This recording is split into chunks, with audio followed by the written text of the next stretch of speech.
Aku pindah di Jepang dan ini adalah kamarku yang ada di Jepang. Ada sampah. Dan di video ini aku bakal kasih lihat ke kalian perjalananku dari Indonesia sampai ke Jepang sebelum aku sampai ke kamar ini. Termasuk cara aku bisa internetan di Jepang nanti. Tentu saja diawali dengan kok bisa-bisanya ada burung di dalam bandara. Dan di perjalanan kali ini aku juga ngebawain paket dengan isi makanan yang bisa kalian lihat isinya di video ini. Dan kira-kira bakal jadi kayak gimana ya? Kita berangkat dulu perjalanan kali ini. Goncang-goncang anjay. Take off. Perjalanan kali ini aku transit dulu. Transitnya cuma 1 kali. Total perjalanan itu sekitar 10 jam, 9 menit. Sekarang flight pertama aku ke Filipina dulu. Kemudian nanti dari Filipina baru kita ke Jepang. Anjir oleng. Wih, ada kalinya hitam sekali. Asli ini oleng banget, gak tau kenapa kok jadi takut ya. Baik-baik ya kamu sayang. Asli ini refleks dari tadi yang kepikiran cuma doa biar baik-baik saja. Soalnya flight yang kayaknya paling goncang-goncang deh dari semua flight yang aku pernah naikin. Langitnya sih kok di HP kelihatan bagus ya. Gila sih cakep banget coy. Warnanya cakep banget. Penerbangan kali ini cuacanya bagus banget, awannya pun bagus banget. Tapi aku nggak tahu ini namanya awan apa.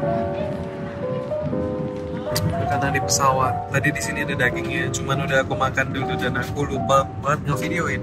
Susu buat makanannya kita dapat fish fillet, terlihat sangat enak, ada tempenya. Terus kita dapat kayak entah puding entah cake di situ, dan di sini ada roti. Ayo kita cobain. Oh, kayak makan. Ya namanya ikan enak sih. Namanya ikan enak. Kayaknya enak banget. Jadi sekarang ada di atas Brunei dan kurang lebih kita bisa ngelihat penerbangan kita. Tuh.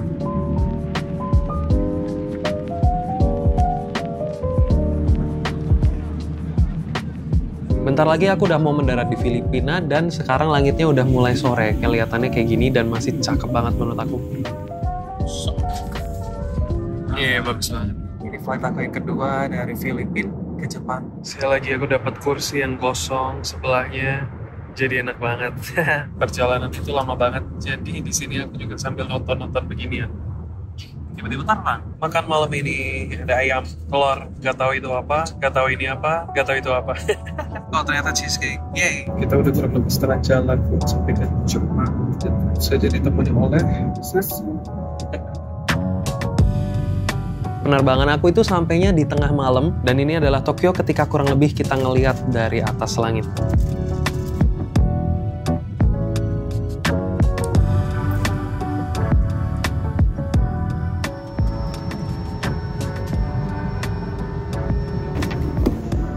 Oke, barusan selesai dengan imigrasi, sekarang saatnya ngambil bagasi. Tapi sebelum itu aku ngelihat ini ada yang keren banget, kotak donasi. Tapi isi duitnya itu benar-benar dari mana-mana.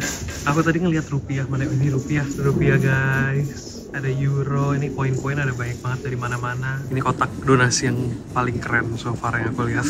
Oh ya, kalau aku misalnya lagi ngomong langsung di area umum seperti ini, aku nggak bisa ngomong yang kenceng-kenceng. Jadi kalian nggak perlu tanya, kok suaranya beda, kok suaranya beda. Iya, emang beda, soalnya cara ngomongnya kan memang beda. Buat yang mau tahu di sini perlu bawa yen atau enggak, kalau kata aku perlu mendingan tukar dulu yen di Indonesia. Karena apa? Karena di sini rupiah itu nggak ada. Terus habis itu kalau kalian mau narik, mungkin dari sini, tapi rate-nya aku nggak tahu. Kita coba kali ya. Aku pakai kartu BCA dari Indonesia. Oh ternyata aku kayaknya nggak perlu langsung praktek karena sejujurnya aku takut kalau misalnya potongannya besar atau rate-nya jelek banget. Tapi kayak mending langsung coba aja deh. YOLO guys. Kalau kepotong banyak ini pokoknya demi kalian. Kita pakai bahasa Indonesia aja, oke? Deg-degan. Pengalaman ATM paling bikin deg-degan. Oke, misalnya kita tarik tunai. Biaya transaksi 1000 yen itu sekitar 100.000 rupiah. Gimana kalau misalnya kita tarik 1000 aja? Kayak mungkin aku bakal bisa menyesal. Oke, jadi ini nggak ada narik cuman 100.000, minimal 1 juta. Kayaknya mending tarik ya lah. Kita biar tahu bener kali tarik itu berapa. Tombol konfirmasi. Kepotong berapa ini duitku? Oh, guys, kalian bisa ngeliat dulu. Oke, untung kita nyobain ya. Jadi kita bahkan sebelum narik itu tuh bisa ngecek dulu kayak rate-nya. Kita di 1.081.000 kalau mau narik 10.000 yen. Kita batalin ya. Berarti kalian udah tau lah Yang penting kita semua udah sama-sama tahu, oke? Jadi kemarin aku waktu tuker itu rate-nya 105, sekarang rate-nya 108 kalau aku lewat mesin ATM tadi. Jadi benar-benar kalau kalian mau tukar tunai, lebih baik kalian tukar tunainya waktu kalian masih di Indonesia. Itu tadi kita ngomongin tentang tukar tunai. Kalau misalnya kita langsung belanja pakai kartu kredit atau kartu debit, setahu aku rate-nya tuh lumayan bagus. Nanti aku cobain, aku kasih lihat ke kalian berapa rate-nya per 1 yen-nya. Aku sekarang lagi nungguin kereta pertama karena sekarang udah jam 2-an, jadi nggak ada kereta yang beroperasi. Kalau misalnya mau naik taksi, gila mahalnya, nggak karu-karuan. Udah mendingan nungguin aja, dan emang banyak banget orang yang tidur di sini. Tadinya aku kira bakal sepi. Ternyata ramai juga orang yang pada kemah di sini. Aku sebenarnya udah siapin kaos kayak buat ganti, kaos kaki segala. Aku kira bakal keringetan, bakal gak nyaman, tapi ternyata masih aman-aman aja, jadi aku gak perlu ganti. Tapi itu lumayan, itu trik buat kalau kalian misalnya traveling jauh-jauh, bawalah kaos kaki ganti, itu enak banget pasti. Bentar, ada tempat mandi. Oh, ini kayaknya bisa dicobain nih. Kok menarik sekali. Kayak jadi ini tempatnya itu 24 jam.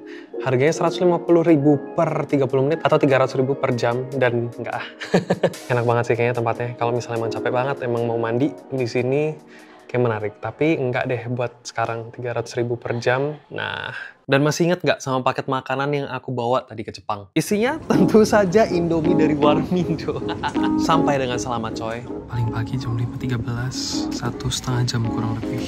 Masih nungguin 2 jam. Dan di sini aku ngantri buat beli kartu yang namanya adalah Welcome Suica. Jadi ini adalah kartu kayak e-money gitu ya. Dan setiap kalian naik transportasi umum kayak kereta atau bis, kalian bisa pakai kartu ini, tinggal di tap, dan kalian bisa langsung naik ke transportasi umum itu. Ini aku isi kartunya 3.000 yen, kena 314.000.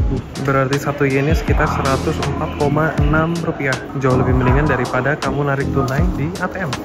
Dan sekarang lagi nungguin kereta buat ke penginapan. Subuh-subuh pun langitnya cakep banget coy. Aman semuanya, tidak ada yang remuk guys, mantap kali. Akhirnya aku sampai kamar, kurang lebih kayak gini kamarnya. Ukurannya sekitar 2,5 kali 3,5 kali ya. Cukup banget kalau cuman buat istirahat, buat tidur. Dapat AC sama pemanas ruangan jadi satu. Terus ada kulkas, ada meja, ada lemari, ada cermin. Main banget. Aku nggak tahu ini apa, tapi kelihatan seperti sesuatu yang kayak kepengen ditarik gitu. Tapi kalau ditarik mungkin alarm, nggak tahu juga. Di perjalanan aku nggak banyak ngerekam video, soalnya memang berat banget tadi kopernya. Dan ini juga siap-siap tidur lagi. Barusan dibangunin karena manajer dari share house ini datang. Terus aku baca kontrak-kontraknya, suruh tanda tangan, begini-begitulah. Terus habis itu waktu pulang dia aku kasih Indomie 1. Indomie goreng. Karena aku mau tidur lagi, palingan nanti agak sorean baru bangun. Gila capek banget. Tidur enak adalah seharusnya bangun jam 3 sore, tapi sekarang ternyata udah jam 6:30. Aku sekarang harus beli anduk karena aku nggak bawa anduk sama sekali. Karena anduk kan tebel ya, jadi males banget bawanya. Berat. Jadi sekarang pergi dulu beli anduk sama kebutuhan yang lain. Oh, dan ngomong-ngomong sebelum aku lupa ngasih tahu ke kalian, buat internetan di sini aku pakai eSIM Jepang yang bisa aku beli langsung dari tiket.com. Ini nggak disponsorin by the way, jadi emang aku nyari-nyari sendiri. Dan setauku memang ini salah satu yang paling murah. Kalau kamu mau beli paket yang eSIM ini, pastiin dulu kalau HP kamu itu bisa pakai eSIM. Dan ngomong-ngomong, eSIM ini cuman paket data only, jadi nggak ada nomor HP-nya sama sekali. Pure cuman buat kamu pakai internetan doang. Makanan pertama yang dibeli Famichiki sama kali ini sama rotinya, soalnya aku lapar banget. Oh, dalamnya kayak udah ada sausnya gitu, menarik. Oke, kita cobain. Gila sih, memang enak banget, kacau. Tapi aku masih belum dapat alat buat cuci muka sama handuk. Buset, ada Tesla. Jadi barusan itu ke Family Mart yang paling dekat sama rumah, dan gak ada yang aku cari. Aku nyarinya sabun cuci muka sama handuk, karena dua itu aku nggak bawa. Sabun cuci mukanya kita ketemu, cuma tadi aku ketemunya di mini stop, tapi mini stopnya malah aku nggak videoin sama sekali. Dan sekarang kita udah di Sevel. Let's go. Akhirnya ketemu ini anduknya, tapi ada di paling bawah situ. Tadi aku nggak kelihatan sama sekali. Aku sampai harus nanya tadi ke mbaknya itu. Maklum ya, tinggi jadi yang bawah nggak kelihatan. Beli anduk bonus cookie. Oke, saatnya pulang. Jadi ini pengeluaran barusan buat kaos kaki, buat jajan, buat sabun cuci muka, buat anduk. Agak gimana ya, udah hampir 400.000.